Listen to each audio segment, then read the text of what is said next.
Екипата на Нова ТВ, заедно со уште неколку храбри колеги од редакциите на ТВ27, Фокус и Балканската истражувачка мрежа како и А1 е на улицата Салвадор Алјенде. Салвадор Алјенде ни беше посочена како улица на која што бил приведен или повикан на разговор, како што кажа специјалната јавна обвинителка Катица Јанева, истражителот на СЈО. Потоа министерот Спасовски објасни дека истражителот на СЈО тука бил да фотографира објект за кој министерот тврди дека објект во кој живее поранешниот директор на тајната полиција Сашо Мијалков.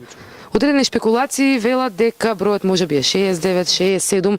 Ние се уште не можеме да добиеме точна потврда за кој број се работи, но која и да одберете куќа на оваа улица на Салвадор Алјенде во скопската елитна населба Водно, сигурно нема да сгрешите и би биле срекни кога би живееле овде. Сите куќи се убави, големи и луксузни, а во една од нив наводно живее токму поранешниот директор на УБК и член на извршниот комитет на ВМРО ДПМН Сашо Мијалков.